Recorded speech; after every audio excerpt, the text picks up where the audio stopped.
What's up, everyone, and welcome back to Ag Crime and Mysteries. My name is Tess the Agriculturalist, and I hope you are ready for some spooky, weird stories involving agricultural crime and mystery. So I definitely have some strange crimes to talk about today, but this time the mystery involves witches. That's right, folks. Witches. Like me. JK. But I can do a mean tarot reading, so... Anyways, without further ado, let's dive into these crazy stories.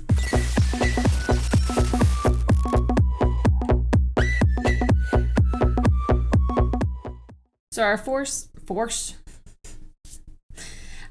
story is about cattle stealing. So our first story takes place in Baca County, Colorado, at Steve McKendry's Baca County Ranch. I hope I'm saying Baca right. I'm pronouncing it like Vaca. So I'm hoping.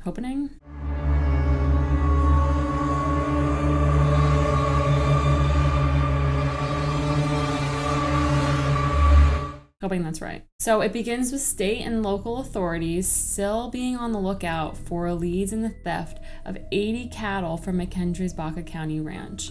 So, they're still looking for these cattle, and guess when it happens? Just take a wild guess. In December, around Christmas time. Similar to my last story, where, the farmer lost all his milk around Christmas time, and, these thieves love stealing the joy of Christmas.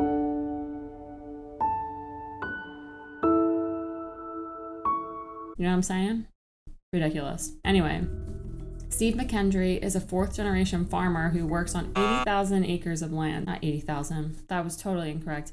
18,000. Still a big number, but not as large as 80,000. So Steve McKendry is very familiar with being a farmer. He's fourth generation, has 18,000 acres of land. This is this guy's livelihood, He reports that the cows were taken from his land early in the second week of December, and he says that the animals were worth about $100,000, and none of the cattle were insured. So McKendry didn't have insurance. He didn't have that farmer's insurance, and so basically he's just at a loss and lost all his livelihood. So that's just really sad. Immediately no. But when McKendry's being interviewed, he said, we never thought anybody would steal that many. They might steal a couple here or there, but how would you have any indication that something would happen like that, is what he's saying. How would you know someone would come with a semi to pick up all these cows? And I don't know, how do you quietly get away with that, is kind of what McKendry's saying. It just feels very weird and sad.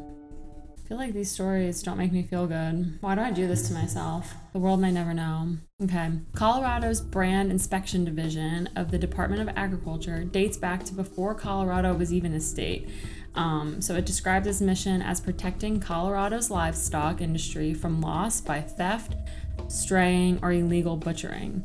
So we have this division, kind of protecting Colorado's livestock, which I had no idea existed, which is kind of interesting to know. Illegal butchering, that's literally so morbid.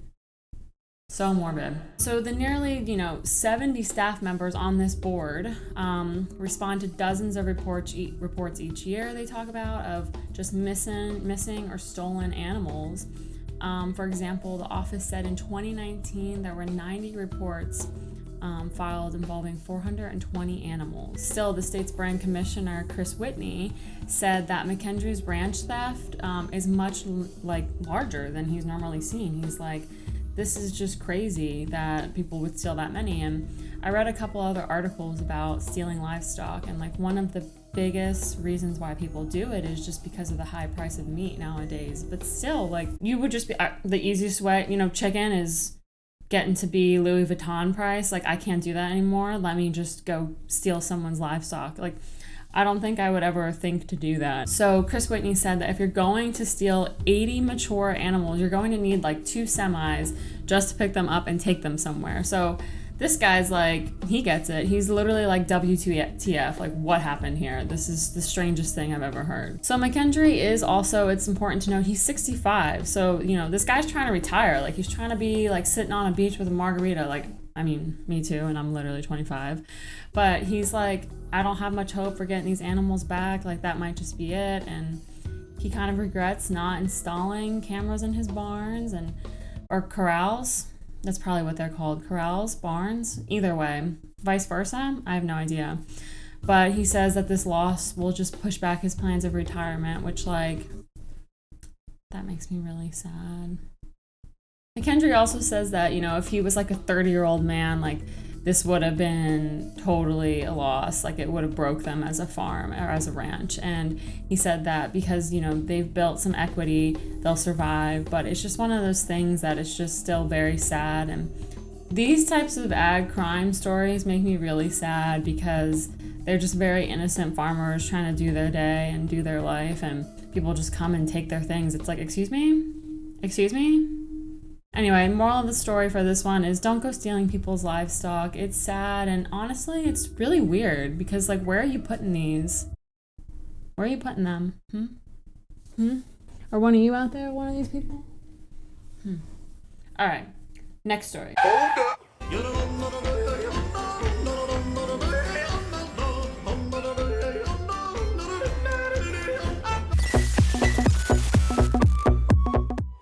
The next story is said to be one of America's most haunted locations by paranormal investigators and hunters.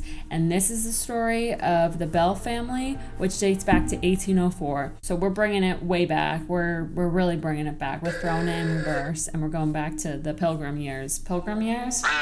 I don't know, something like that, but this is a long time ago. So John Bell and his wife, Lucy, moved with their children from North Carolina to Robertson County, Tennessee, where he purchased 320 acres of farmland along the Red River. Fun fact, because you know I'm full of the fun fact. Fun fact alert. Get ready to have some fun with some facts. Acreage is another way to assess farm size. So on the last story, I talked a little bit about acreage there too. This story, we kind of just touched on it a little bit, how John Bell bought 320 acres of land. So according to the USDA, small family farms are around, 230 acres, while large family farms are averaging around 1,400 acres, and very large family farms are over 2,000 acres. So in the US right now, 88% of farms are small family farms, but the last farm, McKendry's farm, was 18,000 acres, which is definitely a larger farm. And then Bell's family is just 320, so that would constitute as a smaller farm. So that's your fun fact. So let's bring it back to the story.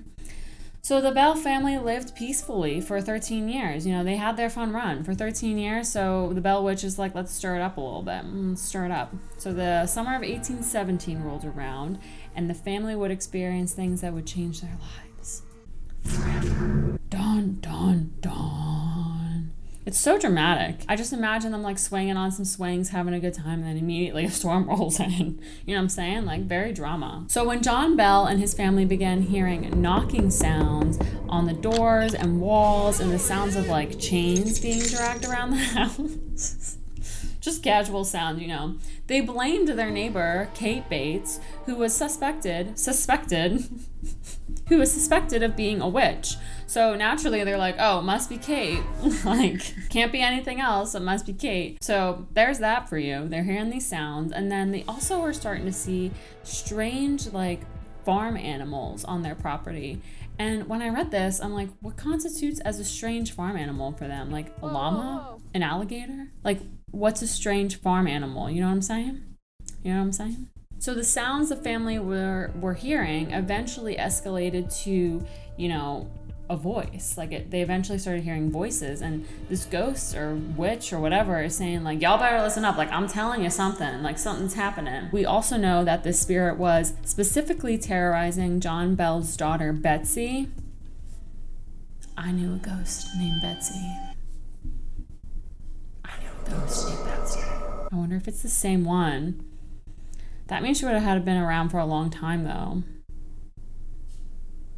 Spookies. Maybe me and Betsy are connected, and that's how I found this story. Maybe I'm the Bell Witch. No, I'm kidding. It's totally not true at all. Or is it? I can see myself being like an agricultural witch, you know what I'm saying? Like, just hanging out on a farm, throwing some weird farm animals in people's farm. At least I'm not stealing their livestock, Sorry, I'm getting all worked up over here. Also, my other question is, like, why is it always the youngest daughter? In all these stories, it's like Poor Betsy is getting terrorized by this ghost. Like, in the last one, I feel like her name was like Ruby Sue or something. JK, I actually think her name was Carolyn. You know, like she was getting terrorized too. Like, why is it always got to be the youngest daughter? But I'm also the youngest daughter in my family. Spooky. Anyways, the unforeseen spirit was, you know, it was being spread throughout the countryside. So people were beginning to hear about this ghost. And so farmers would eventually begin camping out, hoping to see this strange phenomenon. So people would come from their farms and just camp out on the Bell farm so they could see what was happening. They're like, this is spooky. Like, this is fun though. I want to see what's happening. But can you imagine? Like, the local farmers get wind of this and they're like, I'm here to see something. Like, don't they have other things to do? Like some cows to milk, some hogs to feed, some crops to harvest? No, they're like, I'm here for this. Wild, we're ready. This is like a Netflix special to them at this time. You know, we're back in 1804, or 1817, sorry. So like, this is entertainment to them. This Bell Witch, as it became known, vowed to kill John Bell. Like, that was her thing. Apparently, that got bad so fast. It escalated like, oh damn. Like, really happened fast. And eventually she took credit for his death 3 years later on December 20th, 1820, when a vial was found with some weird liquid next to his bedside. A vial. So John Bell's death was attributed to the Bell Witch, making it, in Tennessee, the only state to recognize that a person's death was attributed to a supernatural cause. So Tennessee's breaking some records for that. So I don't know if that's something we should know, but that's definitely something I thought was interesting. So the Bell Witch was also known for her accurate predictions of the future and her vows to John Bell's children that she would return in the future years. Spooky. So 200 some odd years later, people will still visit the farm and claim that they hear sounds of people talking when no one's around, and mist and orbs will appear in pictures that they take. So I don't know. If you're curious to learn more about this though, you can visit thebellwitchcave.com or watch the movie An American Haunting. So my question for you guys is, do you think the witch will or has returned? I don't know. I believe in witchcraft, but I feel like this is even like a little bit too much for me, you know? I don't know. But anyway, let's move on to our next story.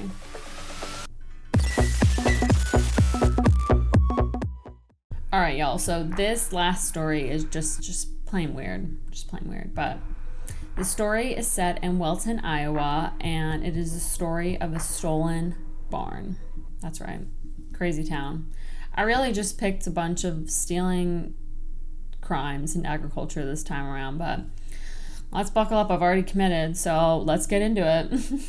In April 2015, thieves stole a barn located on a century-old farm. So that means that this was a farm that was in a family for at least 100 years. So these thieves, the way that the article says thieves over and over again reminds me of how Schmidt says like youths in New Girl. You know what I'm saying? When he's like youths. That's what it reminds me of. Isaac, maybe cue it up over here or over here. So these thieves cut away 24-foot pieces of wooden beams, floorboards, walls, and even the hay door, according to the Quad City Times. So they put in a lot of work for this. Side note, that's me doing like a car braking. Side note. Maybe Isaac can like throw an edit in over there because that was really cringe. According to the Vintage Wood and Forged Iron website, materials in a small barn, so 30 by 30 feet or smaller, can be worth up to 10 grand worth in dollars. Like that's a lot. 10 grand. And larger barns can, contain up to $50,000 worth of materials. So the thieves who stole from this barn, they stole a hell of a lot of material and a hell of a lot of dollar bills. So the theft was discovered by Sally Rugeberg. I don't know. You tell me how you pronounce that name because I can't say it. I'm going to just call her Sally. We're just going to call her Sally because that's easy for me and I can't be over here struggling for 10 hours, you know? So Sally reports that to the newspaper that her family was actually in the process of selling the farm to, you know, and leasing the land to another farmer. So that's really unfortunate. Because her father, you know, retired and he wanted to live he was only in the retirement home for 18 months. And she, you know, was in the process of, you know, doing something with the land. So long story short, no one was living in or at the property or on the farm during the time of the mystery, you know? During the time of the mystery. I do feel like I should truly be wearing like a top hat. I should have like a handlebar mustache and like a pipe, you know what I'm saying? Like, at the time of the murder mystery. I mean, it's not a murder mystery, but it kind of feels that way when I'm saying mystery over and over again, you know? This one's got some crime and some mystery, if you know what I'm saying. Like a true Ag Crime and Mysteries episode at its finest. Anyway, so Clinton County Deputy Sheriff Tom Christofferson. These people have some names that I truly can't talk and say. So we're just going to call him Tom, but he's the deputy sheriff, okay? We got Mr. Deputy Sheriff in the corner, and he's saying that the investigation is ongoing, the department is following up on leads. That's always what they say. You know, they never say, closed case, we're done, let's move on. But I guess I wouldn't be talking about it if it was closed case and move on, you know? So Tom Christofferson, the deputy sheriff guy, he's saying, I've never seen this type of crime before.